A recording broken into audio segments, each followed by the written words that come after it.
नमस्कार, आप देख रहे हैं यूपी टीवी न्यूज और आपके साथ मैं हूं पुनीत मिश्रा। कल देश भर में पावन त्योहार महाशिवरात्रि का है। महाशिवरात्रि पर भगवान शंकर को प्रसन्न करने के लिए पूजा की जाती है।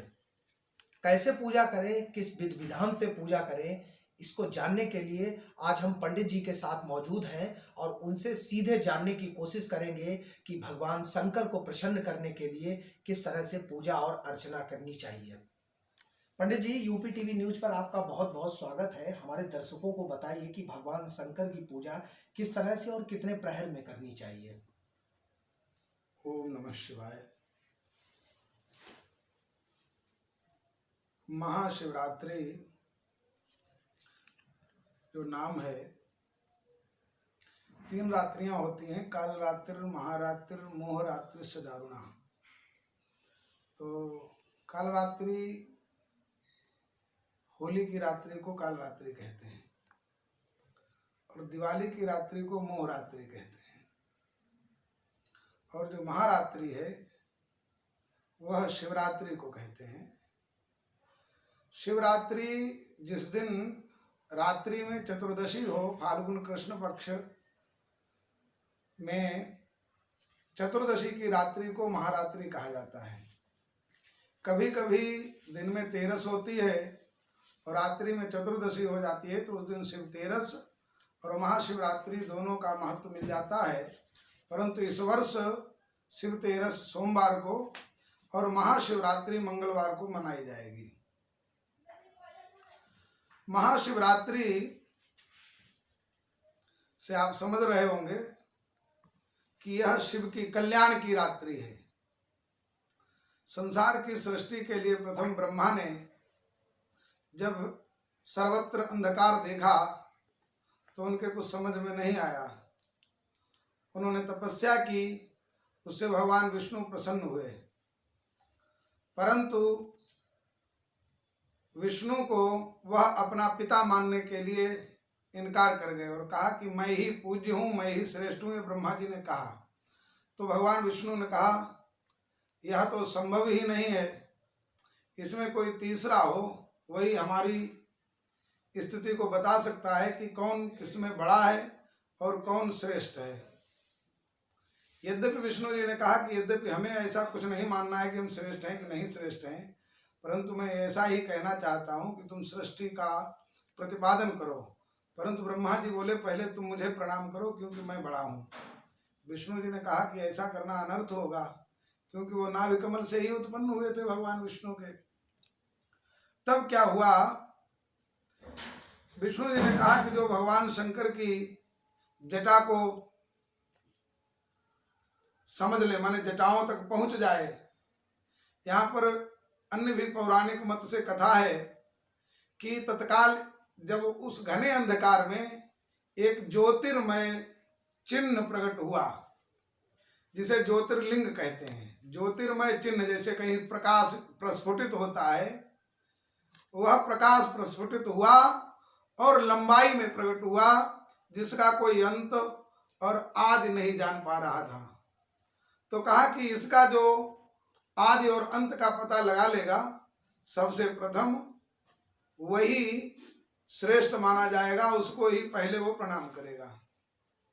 ब्रह्मा और विष्णु में बात हुई। तो इसमें क्या हुआ कि ब्रह्मा जी ऊपर को और विष्णु जी अंत का पता लगाने के लिए नीचे चलने लगे। चलते चलते चलते चलते कोई दिखाई नहीं पड़ा, तो एक पुष्प अचानक भगवान शिव की जटा से गिरा। वह केतकी का पुष्प था और वह केतकी का पुष्प ब्रह्मा जी को दिखाई पड़ा। ब्रह्मा जी ने उस केतकी के पुष्प से पूछा कि तुम कहाँ से आ रहे हो? तो वह पुष्प बोला कि मैं शंकर जी की जटाओं से आ रहा हूँ। तब तो ब्रह्मा जी समझ गए मेरा प्रश्न हल हो गया, क्योंकि शिव की जटा से जो आया हुआ है वह तो शिव को जानता ही है। तो उसने उसको केतकी के पुष्प को गवाह के साक्षी के रूप में ब्रह्मा जी ने कहा कि तुम जो है अब हमारे साथ चलो और ये कहना कि मैं साक्षी हूँ क्योंकि ब्रह्मा जी की जटा से, ब्रह्मा शिव जी की जटा से मैं निकल करके आया हूँ, पुष्प ने कहा, इसलिए मैं अंत जानता हूँ और ब्रह्मा जी वहां पर थे, इसलिए ब्रह्मा जी ने आदि जान लिया है। और अंत के लिए नीचे विष्णु जी गए हुए थे, अब विष्णु जी आए और विष्णु जी को अंत तो मिला नहीं, इसलिए वो ऊपर को चले आए। और ये आज ढूंढ करके ब्रह्मा जी आ रहे थे कि मैंने आदि का पता लगा लिया। केतकी ने, केतकी का जो पुष्प था उसने ब्रह्मा जी का साथ दिया और कहा कि हमने, ब्रह्मा जी ने कहा कि हम तुमसे बड़े हैं विष्णु जी से, कि तुम मुझे प्रणाम करो और मेरी जय जयकार करो, क्योंकि मैंने इस ज्योतिर्मय स्तंभ जो ज्योतिर्लिंग है भगवान शिव का, उसका मैंने पता कर लिया है। तो कहा ठीक है। जैसे ही विष्णु जी प्रणाम करने को हुए वैसे ही आकाशवाणी हुई कि यह ब्रह्मा झूठ बोल रहा है। तत्क्षण उसका सिर कट गया और वह जो पंचम सिर था वह नष्ट हो गया। और जो केतकी था, केतकी को भी साप दे दिया कि अब यह पूजन में हमारे प्रयुक्त नहीं होगा पुष्प। अब केतकी ने भी क्षमा मांगी, ब्रह्मा जी ने क्षमा मांगी, कहा कि मुझसे अपराध हो गया, मैं मिथ्याचारी हो गया, मुझ में अहम हो गया। और वहां विष्णु जी को श्रेष्ठ बता करके वह आकाशवाणी शांत हो गई। ज्योतिर्मय जो शिवलिंग है इसी रात्रि को प्रकट हुआ। पहले सर्वत्र अंधेरा था, महारात्रि थी। जो महारात्रि थी उसमें ही शिव जो कल्याण करने वाला है, सृष्टि का संचालन करने वाला है, वह शिव तत्व प्रकट हुआ और ब्रह्मा विष्णु को उपदेश दिया। ब्रह्मा जी ने सृष्टि की, विष्णु जी ने पालन करना प्रारंभ कर दिया। यह शिवरात्रि का प्रादुर्भाव कहा जाता है। और इसी शिवरात्रि को चार प्रहर होते हैं। वैसे तो दिन और रात 8 प्रहर के होते हैं, जिसमें प्रथम प्रहर सूर्य अस्त से लेकर के 3 घंटे का होता है। माने जो 24 घंटे होते हैं, 24 घंटे में एक प्रहर 3 घंटे का होता है। ऐसे करके 4 घंटे रात्रि में और 4 प्रहर रात्रि में और 4 प्रहर दिन में होते हैं। तो 12 घंटे में 4 प्रहर बीत जाते हैं। प्रथम प्रहर मान लीजिए 6 बजे से 9, दूसरा प्रहर 9 बजे से 12 बजे और 12 से 3 तीसरा प्रहर और 3 से 6 चौथा प्रहर। भगवान शिव की पूजा चारों प्रहरों में विशेष रूप से की जाती है। संध्या काल प्रदोष काल कहलाता है। उस संध्या काल में पूजन प्रारंभ करें। विधिवत पंचामृत की जो वस्तुएं हैं, दूध दही घी शक्कर शहद, यह सब तैयार कर ले। उससे भगवान शिव का अर्चन करें। गंगा जल का प्रयोग करें, जिसमें मंत्र भी विविध तरीके से आए हुए हैं। उन मंत्रों का भी प्रयोग कर सकते हैं, जिसमें भगवान शिव का ध्यान करें। ओम ध्याये नित्यं महेशं रजत गिरिनिभं चारु चंद्रावतंसं रत्नाकल्पोज्ज्वलांगं परशुमृगवरा भीतिहस्तं प्रसन्नं पद्मासीनं समन्तात् स्तुतममरगणैः व्याघ्रकृत्यं वसानं विश्वाद्यं विश्ववन्द्यं निखिलभयहरं पंचवक्त्रं त्रिनेत्रं निखिलभयहरं पंचवक्त्रं त्रिनेत्रं। सगुण श्री सांब सदाशिवाय नमः। भगवान सांब सदाशिव का ध्यान करें। भगवान शिव के 8 गण हैं और 9वें वो स्वयं हैं। प्रथम गणपति का पूजन करें, फिर माँ गौरी का पूजन करें, फिर षडानन कार्तिकेय जी का पूजन करें, उसके बाद वीरभद्र का पूजन करें, वीरभद्र के बाद कुबेर जी का पूजन करे, कुबेर के बाद कीर्ति मुख का पूजन करे, साक्षात नागराज राजा वासुकी जो भगवान शिव के कंठ के आभूषण हैं उनका पूजन करे, नंदीश्वर का पूजन करे।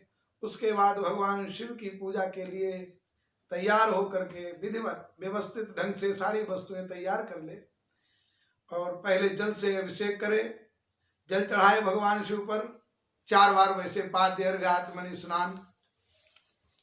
उसके बाद दूध से जल चढ़ाए, दूध के लिए भी वैदिक मंत्र है, पौराणिक मंत्र है। ओम पयाः पृथिव्यां पयोखधीषु पयो दिव्यांतरिक्षे पयोधाः पयस्वधीः प्रदिधाः सन्तु मह्यम्। ये वैदिक मंत्र है, पौराणिक मंत्र भी है। ओम पयसस्तु समुद्भूतं मधुरा कामधेनु समुत्पन्नं सर्वेषां जीवनं परम् पावनम यज्ञ हेतुस्स पया स्नानार्थमर्पितम्। भगवान का दूध के बाद थोड़ा जल चढ़ाए, जल के बाद दही से कामधेनु समुत्पन्नम सर्वे पयसस्तु समुद्भूतं मधुराम्लं शशिप्रभं दध्यानीतं मया देवो स्नानार्थम प्रतिगृह्यताम्। इसका भी वैदिक मंत्र है। तो पुस्तक प्राप्त हो जाती है रुद्राष्टाध्यायी की, उसमें भगवान शिव के पूजन का वर्णन है। वैसे तो बहुत लंबा हो जाएगा, आप लोगों को बताएंगे तो यही पूजन हो जाएगा, इसलिए उस पुस्तक के माध्यम से दही चढ़ाए, दही के बाद थोड़ा सा फिर जल चढ़ाए, जल चढ़ाने के बाद पुनः घी चढ़ाए, घी के भी वैदिक और पौराणिक मंत्र हैं। घृत के बाद मधु चढ़ाए, मधु के बाद शर्करा का उपयोग करें और शक्कर चढ़ाने के बाद फिर शुद्ध जल चढ़ाए। उसके बाद पंचामृत से अभिषेक करें, पंचामृत में गुलाब जल डाल ले और जो भी अन्य पदार्थ हैं पंचमेवा आदि अलंकार युक्त पंचामृत को तैयार करें। पंचामृत में तुलसी न मिलाए क्योंकि गणपति जी भी साथ में विराजमान होते हैं, इसलिए पंचामृत में प्रथम तुलसी न मिलाए। इसलिए क्योंकि गणेश जी दूर्वा को नहीं पसंद करते हैं। गणेश जी तुलसी को पसंद नहीं करते हैं, दूर्वा को पसंद करते हैं। गणेश जी को दूर्वा चढ़ानी चाहिए और तुलसी नहीं चढ़ानी चाहिए। कभी कभी हो जाता है, निकल जाता है मुख से। हाँ, तो तुलसी गणेश जी पर न चढ़ाए और दूर्वा गणेश जी को चढ़ाए क्योंकि दूर्वा अतिशय प्रिय है गणेश जी को। और भगवान शिव को पंचामृत से स्नान करवाने के बाद गुलाब जल चढ़ाए, जो भी चंदन केसर युक्त वो भी गुलाब जल में मिला ले। इसे गंधोदक स्नान कहते हैं। गंधोदक स्नान करवाने के बाद भगवान को बढ़िया तरीके से पोंछ करके इत्र आदि की लेपन करें। इत्र चढ़ाने के बाद, इत्र का तो मंत्र सभी को मालूम है, त्र्यंबकम यजामहे सुगंधिम पुष्टिवर्धनम उर्वारुकमिव बंधनान मृत्योर्मुक्षीयमामृतात्। इत्र की मालिश करे। उसके बाद वस्त्र के रूप में सफेद वस्त्र चढ़ाए, उपवस्त्र चढ़ाए, यज्ञोपवीत धारण करवाए। यज्ञोपवीत धारण करवाने के बाद भगवान को 2 बार आचमन भी करवा दे, चंदन लगवावे, भस्म लगाए, भस्म आदि विभूषित करे, थोड़ा सा गंध भी कुमकुम भी लगा दे।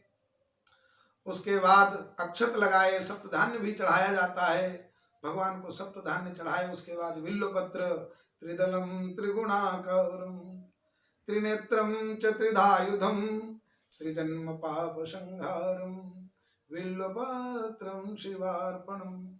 भगवान शिव को पुष्पमाला, बिल्वपत्र आदि चढ़ाए, समीपत्र चढ़ाए, तुलसी पत्र चढ़ाए। यद्यपि कुछ लोग कहते हैं कि भगवान शिव को तुलसी दल नहीं चढ़ाना चाहिए, परंतु पद्म पुराण और शिव पुराण में आया है कि भगवान शिव पर चढ़ी हुई तुलसी का दर्शन करने वाला व्यक्ति महापातक से मुक्त हो जाता है।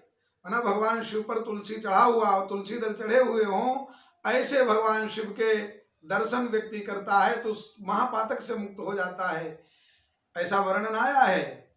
पद्म पुराण में। इसलिए भगवान को तुलसी मंजरी और तुलसी दल चढ़ाए, उसके बाद समी पत्र चढ़ाए, नाग केसर भी चढ़ा सकते हैं, कमल पुष्प या कमल गट्टा वह भी अर्पित करे, अबीर गुलाल भी चढ़ाएं। अबीर गुलाल चढ़ाने के बाद भगवान क्योंकि सांब सदा शिव युक्त हैं, इसलिए सिंदूर भी चढ़ाया जाता है भगवान शिव को। धूप दीप लगाएं, धूप दीप दिखाने के बाद नैवेद्य अर्पित करें। नैवेद्य के रूप में आप गन्ना भी चढ़ा सकते हैं, और जो भी दूध आदि से बने हुए शर्करा घृत संयुक्तम मधुरम सुस्वादुचोत्तमम उपहार समायुक्तम विल्लपत्र समायुक्तम नैवेद्यम प्रतिगृह्यताम। जो नैवेद्य है, चाहे वो 5 प्रकार का नैवेद्य ले लें, कुछ न मिले तो गुड़ चढ़ा दें, उस पर विल्लपत्र आच्छादित कर लें, फल में बेर चढ़ाएं, धतूरा चढ़ाएं, नारियल चढ़ाएं, गन्ने के टुकड़े तैयार करके वो चढ़ाएं, पान का बीड़ा लगाएं। यह सब प्रक्रिया भगवान शिव को पूजन करने की है। भगवान शिव को उसके बाद जलधारा, दुग्ध धारा से और गन्ने के रस से भी अभिषेक कर सकते हैं। भगवान शिव को यद्यपि वंश विस्तार के लिए घी चढ़ाना चाहिए, घृत धारा चढ़ानी चाहिए, और लक्ष्मी की प्राप्ति के लिए गन्ने के रस से अभिषेक करना चाहिए, और सभी मनोरथों की सिद्धि के लिए दूध का अभिषेक किया जाता है। अधिकतर लोग दूध से ही अभिषेक करते हैं, दूध से पुत्र पौत्र आदि की प्राप्ति होती है। और दही चढ़ाने से घर में वैभव की वृद्धि होती है, और जो पशुपालन करते हैं उनकी पशुओं की भी वृद्धि होती है, क्योंकि भाई किसान लोग होते हैं, कृषि कार्य करने वाले, बहुत से लोग गौशाला खोलते हैं या दूध का कार्य करते हैं, तो पशुओं की वृद्धि के लिए दूध दही चढ़ाना चाहिए, या हाथी घोड़ा वगैरह जो भी पालन करते हैं। पंडित जी, दुखों के कष्ट के निवारण के लिए, दुख के निवारण के लिए इन चीज़ों का प्रयोग किस तरह से हमारे दर्शकों को, मतलब दुख को काटने के लिए किस तरह से भगवान शंकर की पूजा करनी चाहिए? देखिए, भगवान शिव की पूजा, शिव तो कल्याणमय है और सभी पर कृपा करने वाले हैं। भगवान शिव का जो परिवार है वह कल्याणप्रद है। यद्यपि सभी विविधताएं परिवार में हैं, आप देखते हैं जो भगवान शिव का परिवार है उसमें भगवान शिव दिगंबर हैं और भगवती गौरी दिव्यांबरा हैं। मेल नहीं खाता है, फिर भी प्रेम से रहते हैं। भगवान गणपति, जो गणपति जी हैं, उनके सुपुत्र, वो चूहे की सवारी करते हैं। उनका शरीर बहुत बड़ा है, लंबोदर हैं, गजानन गजवक्त्र हैं, उनका वाहन चूहा है। जबकि जो भगवान शिव के कंठ में विराजमान नागराज हैं, चूहा उनका भोजन है। और मयूर जो है उसका, उस पर सवारी करने वाले हैं कार्तिकेय जी। कार्तिकेय जी मयूर पर बैठते हैं, वो सर्प को खा लेता है। ऐसी विविधताएं, जटिलताएं, गौरी जी का वाहन शेर है और भगवान शिव का वाहन नंदी है। ऐसी भिन्नताएं होते हुए भी परिवार मंगलमय है, शिवमय, कल्याणमय है। ऐसे भगवान शिव हैं। जो भगवान शिव की आराधना करता है उसके परिवार में कभी कोई कष्ट नहीं आता है। फिर भी आप कह रहे हैं विशेष द्रव्यों से कैसे पूजन करें जिससे कष्टों का निवारण हो। केसर युक्त गुलाब जल, जिसमें श्रीखंड चंदन, लकड़ी वाले चंदन को मिला करके अभिषेक करने से कष्टों से छुटकारा और ग्रह बाधा की निवृत्ति होती है। इसमें आया भी है केसरादि युक्त जो गुलाब जल और सुगंधित द्रव्य है दिव्यगंध समायुक्तम महापरिमलाद्भुतम गंध द्रव्यमिदं भक्त्या दत्तम वै प्रतिगृह्यताम। तो भगवान को जो विशेष सुगंधित द्रव्य चढ़ाता है उससे भगवान शिव प्रसन्न होते हैं और उसके सारे कष्ट हर लेते हैं। आता है एक जगह पर व्याधि शांति कुशोदकई, जो गंगा जल में कुशा को डाल देता है, थोड़ी देर बाद कुशा अपना रंग उस गंगा जल में छोड़ देता है। कुशा के द्रव्य से कुशा युक्त जो कुशोदक है, कुशा जिसमें डूबा हुआ होता है गंगा जल में या साधारण जल में, गंगा जल ना मिल पाए तो साधारण जल में ही कुशा को डुबो करके थोड़ी देर तक रखे, मतलब उसे 2 घड़ी माने 48 मिनट तक डुबाए रखे। उसके बाद उसका असर उस जल में पहुंच जाता है। उसके बाद श्रृंगी के माध्यम से रुद्राष्टाध्यायी का पाठ चलता रहे तब तक अभिषेक करने से कष्टों का और व्याधियों का छुटकारा होता है, ऐसा भी शास्त्रों में वर्णन है। बहुत महत्वपूर्ण आपने बातें बताई। लक्ष्मी जी की वृद्धि के लिए, दुखों के निवारण के लिए, कष्टों को काटने के लिए भगवान शंकर की पूजा के आपने प्रहर बताए और बाकी चीज़ें बताई। एक सबसे महत्वपूर्ण सवाल पूछेंगे। अभी कोरोना काल से हम देश और दुनिया अभी निकल के आई है। ऐसे में तमाम तरह के रोगों का निवारण हो या कोरोना जैसी महामारियां हो, इनसे निजात पाने के लिए और इनसे बचने के लिए भगवान शंकर की महाशिवरात्रि पर कितने प्रहर पूजा करनी चाहिए और किस तरह से पूजा करनी चाहिए, सबसे महत्वपूर्ण सवाल ये है। तो बताएं हमारे दर्शकों को। आपको बताएं, यद्यपि ऐसी कोई शिवरात्रि नहीं आई जिसमें भगवान शिव का पूजन न हुआ हो और पूर्ण रूप से प्रतिबंध लगा हो कि पूजन नहीं कर सकते। शिवरात्रि पर भगवान की कृपा ऐसी रही कि कोरोना काल में भी शिवरात्रि को प्रतिबंध हट गए किसी कारणों से, भगवान शिव की कृपा से, और शिवरात्रि सर्वत्र मनाई गई। विगत वर्षों में 2 बार ऐसा अवसर आया कि शिवरात्रि के आसपास कोरोना से हम मुक्त थे, कोरोना से भय मुक्त थे और शिवरात्रि मनाई गई धूमधाम से। उसके बाद होली के बाद ही प्रतिबंध चालू हुए। तो मेरा कहना है कि जो अनन्य शिव भक्त हैं उनको कोरोना आदि महामारी कुछ नहीं कर सकती, क्योंकि वो महाकाल है, कालों के काल महाकाल है कि नहीं। करालम महाकाल कालम कृपालम गुणागार संसार पारम न तो हम। जो भगवान शिव की शरण में रहता है उसका काल क्या कर सकता है, महामारी क्या कर सकती है, क्योंकि महामारी तो उनकी ही एक शक्ति है, काल के रूप में काम करती है। और जो जिसका समय आ जाता है वो काल कबलित हो जाता है। पंडित जी, एक आखिरी सवाल। दुनिया में बड़ा उथल पुथल चल रही है, जिस तरह से रशिया और यूक्रेन में देख रहे हैं कि लगातार जंग बढ़ती जा रही है। आज जो लेटेस्ट खबरें इंटरनेशनल मीडिया से जो निकल के आ रही हैं सामने, न्यूक्लियर पावर है रूस, उसने अपने न्यूक्लियर हथियार एकदम से एक्टिव कर दिए हैं। अब लोग ये कयास लगा रहे हैं कि दुनिया एक आखिरी मोड़ पर खड़ी हुई है। तो किस तरह से, मतलब शिवरात्रि का कल पावन त्योहार है, तो लोगों के लिए क्या संदेश है? भगवान शंकर कैसे रक्षा करेंगे और किस तरह से पूजा करें जिससे ये सब चीजें और बाधाएं दुनिया के सामने जो खड़ी हो गई हैं वो खत्म हो? इस पर थोड़ा सा हमारे दर्शकों को विस्तार से बताइए। देखो, ऐसा है, भगवान शिव तो त्रिपुरारी हैं और मेरा मानना है, मेरा विश्वास है, भगवान शिव के प्रति श्रद्धा है कि जो भगवान शिव की शरण में है उसे न्यूक्लियर और ये सब परिमाण आदि कुछ नहीं कर सकते। तमाम राक्षस हुए, त्रिपुरासुर हुआ, तारकासुर हुआ, तमाम राक्षसों ने इस सृष्टि को नष्ट करने के बड़े प्रयत्न किए, परंतु कहीं कोई कुछ नहीं कर पाया। भगवान शिव ने सबकी रक्षा की और यह त्रैलोकी आज भी उनके द्वारा रक्षित है, पालित है, पोषित है और सभी लोग सही है। और रही बात जिसका समय आ गया है उसको ही परमाणु के द्वारा आघात हो सकता है और परमाणु से लोगों का कल्याण भी होगा, क्योंकि कोई भी शस्त्र किसी की रक्षा भी करता है तो किसी को मारता भी है। शस्त्र रक्षार्थ होता है, परंतु उसका दूसरा कार्य दूसरे को मारना भी है, तो दुष्टों के संहार के लिए होता है।